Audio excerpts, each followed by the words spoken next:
Hello. Hello, beautiful friends, and welcome back to the Whole Soul Podcast.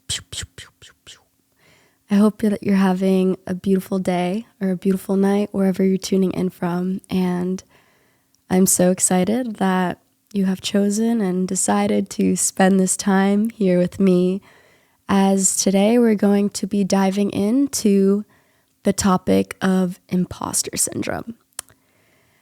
And I really find that this topic is super relevant to be talking about, especially for my artists, my creatives, my entrepreneurs who want to live their dream life and create their dream life filled with freedom, sovereignty, being of service, and abundance. And I really find that throughout my whole journey, imposter syndrome is something that keeps coming up as I keep evolving and shedding and expanding and growing into my next phase of being, my more expansive and higher self-embodied. So if you haven't heard about imposter syndrome, I'm going to pull up a definition of what it means just to give you a little bit of clarity. So imposter syndrome, also known as imposter phenomenon, is a psychological occurrence in which people doubt their skills, talents, or accomplishments and have a persistent internalized fear of being exposed as frauds. And a lot of signs of this are self-doubt, fear of failure, if you're constantly wanting to overachieve to prove something, to be seen, if you have low self-worth, and if you undervalue the contributions that you make to whether it be your work or anything else around you in your life.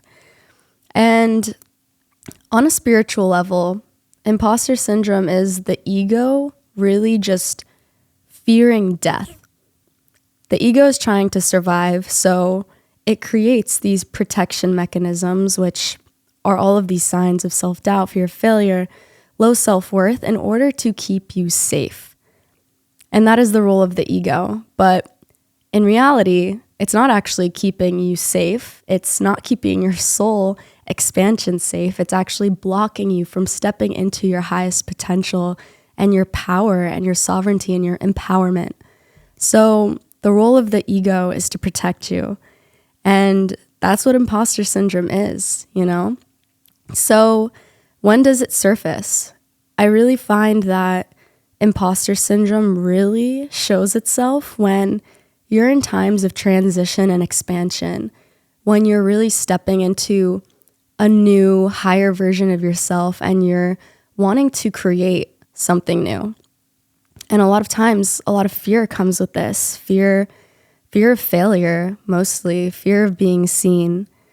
And, you know, I really find that a lot of people find imposter syndrome as the enemy, as something that they should be afraid of, but I really want to offer the mindset shift that imposter syndrome should be viewed as a friend and a teacher, because it is here to serve you, you know? Like it's showing you the ego, and you have the opportunity to not shed, but really overcome these fears of the ego that are trying to keep you safe. Which in reality, it's not keeping you safe. It's keeping you back from expanding into your highest expansion and the truth of who you are. And, you know, like in our society right now, so many people are in their comfort. They're in the known territory because it's what they know. It's safe. It's comfortable. But in reality, if you really want to create a life of true freedom and expansion and sovereignty and of your wildest dreams, then imposter syndrome is something that you're most likely going to face at some level. And it's a teacher that is here to allow you to grow into a higher version of yourself. So it is a friend. And I really believe that it's a part of doing the self-work and this human experience. It's going to come up. But it's not something to be avoided. When it comes up, if you're starting a new project, it's something that you work with and transcend. So, how do you overcome imposter syndrome and use it to your advantage? Well, I think it's really important to first recognize, what is your vision? What are your dreams? What do you want your reality to look like and feel like? Getting clear on this, I really think, is the first step, because if we don't know what we want, then we're kind of in this in-between unknown. We're kind of lost in the sauce, right? So first, getting clear on what you want. I think that's really the first step in anything, because otherwise we're just lost. And the second parts to this are awareness. So asking yourselves, what belief systems do you currently hold? Are they ones that support your vision and your mission? Because here we can recognize the stories, the conditioning, the programs, and the beliefs that we hold on to subconsciously. And I would describe the subconscious as kind of like the hard drive of our computer in the body, right? So we have billions, millions, or billions of thoughts per day that come through, and it's too much for our conscious mind to hold. So everything gets stored in the subconscious mind. And a lot of times, like, our programming and our conditioning is in the subconscious, and that actually leads and dictates the way that we live our lives. So just becoming clear on the belief systems that you currently hold is very important. And this can be done through really just contemplation, self-reflection. Something that's really helped me in this process is journaling, and journaling about what I want, how I feel, and kind of the gap, or like the distance, like what am I missing? What's going on? Another awareness tool is, how do you speak to yourself? Are you speaking to yourself with love and softness, care and gentleness? Or are you being really mean and hard on yourself? And I really believe that this is something really important, not only for imposter syndrome and overcoming it, but for your everyday life. Because wow, when I reflect on my life, sometimes I realize how hard on myself I am, and how mean my inner critic is, and how that actually blocks me and puts me down and prevents me from going where I want to go and being where I want to be, being who I am. My mind just went blank for a second. Hold on. Oh yeah, speaking to yourself. Just really becoming aware of how you view yourself. Because if you look up to someone and you're in a state of comparison, and you judge yourself for not being where you want to be, and you compare yourself to somebody else who's where you want to be, you're really actually hurting yourself. So becoming aware of those inner conversations and the way you speak to yourself is so important. Because from here, once you have the awareness, this is where the actual shifting happens, reprogramming the subconscious mind, really doing the mindset work to restructure and reprogram what's going on in your mind, and raising your vibrations. So what beliefs, attitudes, and practices will support me to making my dreams a reality? Here you're creating a bridge to make the shifts that will actually empower you to stand in your power and your truth. So if you're having negative self-talk with yourself, maybe adding in affirmations every morning, doing mirror work, looking at yourself in the eyes, and speaking to your inner child in a really soft, gentle, loving, and empowering way. And it really goes a long way. If you wake up and commit to really speaking to yourself, looking at yourself in the eyes, doing the mirror work with affirmations, wow, it is life-changing. And this is the subconscious work, the mindset work, the reprogramming, and also you're raising your vibration in the process of this. Another tool that is so key, and I actually talked about this in the last episode with Taylor for spiritual and energetic practices, but grounding.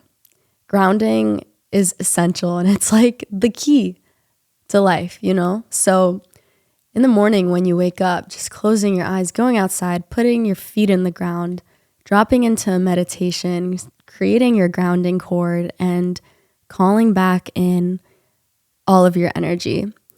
Because when we're on the path, when we're creating our dream reality, whether it be a career and we're trying to progress, it's really easy to get stuck in the mind, and a lot of thoughts go in our mind and we get obsessive.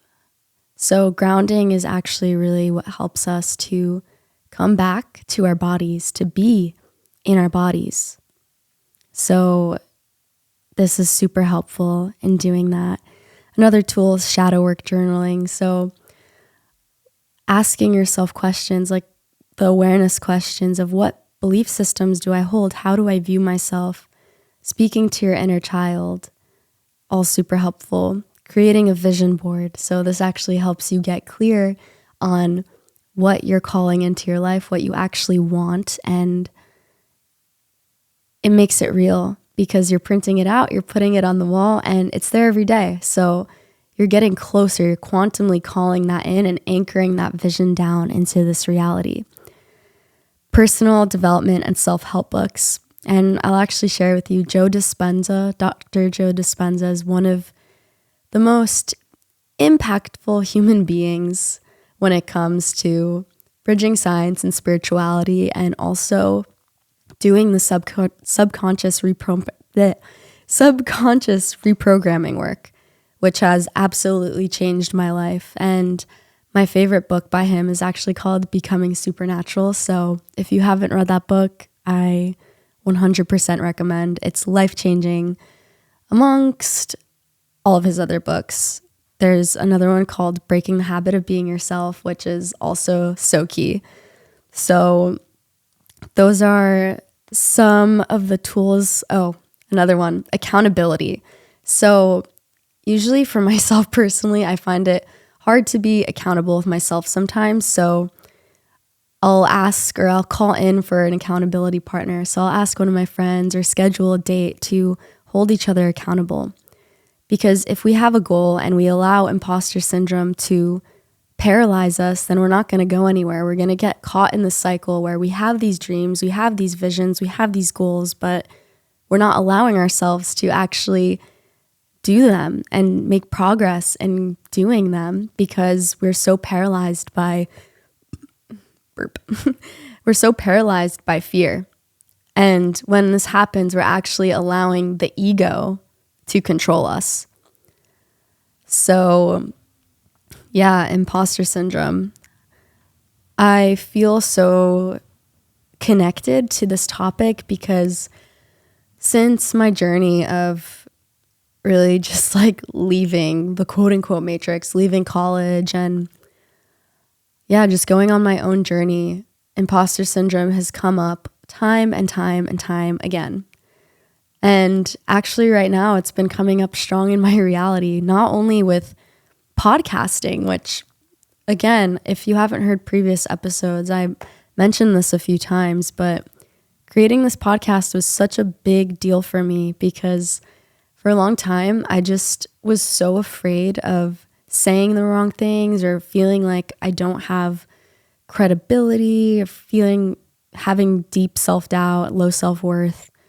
Literally what imposter syndrome is. I was having strong imposter syndrome about podcasting, but yeah, it's come up in my reality every time I've started a new project, every time I've started a new business. And right now I feel that the collective energies are going through such a massive transition of death and rebirth and purging. And with that comes letting go of, I don't know, a lot of things. But for me right now, letting go of an old career and these identities and things that just no longer resonate with who you are, so that you can create space to call in that new thing, that new project, that new business that you're creating. And with that, the ego is going to come up. Imposter syndrome is going to come up. But now we know that imposter syndrome is just the opportunity to transcend the fears of the ego. Because once we're aware that the ego's main job is to protect us, to protect our human, then we know and we see that this isn't actually real, because the truth is that our soul knows the way and the ego is just trying to protect us and hold us back. But your soul wants to expand. So allowing yourself to expand, allowing your soul to lead the way by really doing the self-reflection and taking the inspired action to transcend the ego and transcend the fears that you're experiencing in your life day to day. And right now, for me, it's something that I'm working with every single day. I'm doing the self-reflection. I'm constantly writing in my journal, calling in my visions, praying, really praying to surrender these fears and making a plan of action every single day. And the key is not overwhelming yourself, keeping these tasks that you're going to do small. And I don't like to say to-do list. I like to say get to do, because you get the opportunity to really create your life, We all have that, not privilege, but we all have that opportunity in this life because we are truly the co-creators of our reality. And once we have that awareness, that is truly so empowering. So yeah, I really hope that you found value in this episode and that you allow yourself to really look within and recognize the belief systems and the patterns and the cycles that you put yourself through over and over so that you can finally stop, look at yourself in the face and transcend these fears that are actually paralyzing you and keeping you back and not allowing you to be in your highest potential of creation and expression and authenticity and expansion. So yeah, I hope you guys loved this podcast. Be sure to rate the podcast, send me a message if you resonated, share with your friends, and I hope that you just take this seed with you. I hope that this planted a seed of empowerment and awareness within your being that will soon sprout into a beautiful flower or creation or anything that you decide to use this awareness and information for. So I love you guys. Thank you so much for being here, and I will see you next week. Mwah, mwah, mwah.